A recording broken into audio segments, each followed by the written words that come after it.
আজ আবারও চলে এলাম নতুন একটি ঘটনা নিয়ে। এগুলো সম্পূর্ণ সত্য ঘটনা, যা মানুষের জীবনে ঘটে, তা আমি গল্পের আকারে আপনাদের সামনে উপস্থাপন করি। ঠাকুর যে মানুষের জীবনে থাকলে মানুষের কিভাবে তার দয়া পায়, সে কথা আপনাদের সামনে নিয়ে আসি। তো সবার প্রথমে জানাই জয়গুরু। আমার ঠাকুরের চরণে জানাই শতকোটি প্রণাম এবং বড়মার চরণে জানাই প্রণাম। এবার শুরু করছি ঘটনাটি। এটি আমার এক জেঠুর ছেলের জীবনের কথা। আমার দাদা হয় তিনি। ওই বাড়িতেই প্রথম তিনি ঠাকুরের সৎ নাম পেয়েছিলেন। ওই দাদা বিভিন্ন সংস্থার কাজের সঙ্গে যুক্ত ছিলেন। বিভিন্ন কাজের জন্য বিভিন্ন সময় বিভিন্ন জায়গায় যেতে হতো। আজ থেকে প্রায় 20 বছর আগের কথা। উনি একটা সংস্থার কাজের জন্য দিল্লি গিয়েছিলেন।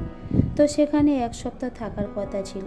2 দিন থাকার পর তিনি হঠাৎ খবর পান যে তার বাবার শরীর খুবই খারাপ, প্রায় মৃত্যুশয্যায় চলে গেছেন। তাই তিনি তড়িঘড়ি বাড়ি ফিরতে চাইলেন। ট্রেনের টিকিট না পাওয়ার কারণে তিনি ঠাকুরের নাম নিয়ে হাওড়া গ্রামে রাজধানী এক্সপ্রেসের ট্রেনে উঠে পড়লেন।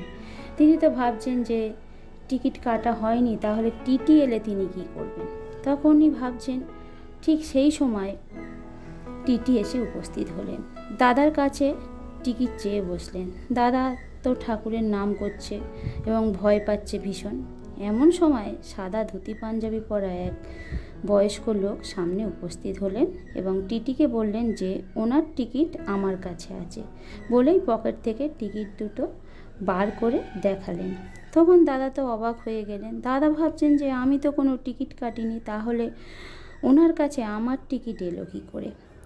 এরপর টিটি চলে যান ও তার কিছুক্ষণের মধ্যে সেই বয়স্ক লোকটিও আর দেখতে পাওয়া গেল না এবং দাদাও বাড়িতে ফিরে এলেন এবং বাবাও সুস্থ হয়ে গেলেন। এই ঘটনা থেকে আমরা জানতে পারলাম ঠাকুরের দয়ার কথা। ঘটনাটি যদি ভালো লেগে থাকে তাহলে লাইক, শেয়ার, সাবস্ক্রাইব করবেন। সবাইকেই জয়গুরু। বন্দে পুরুষোত্তমম, বন্দে পুরুষোত্তমম, বন্দে পুরুষোত্তমম।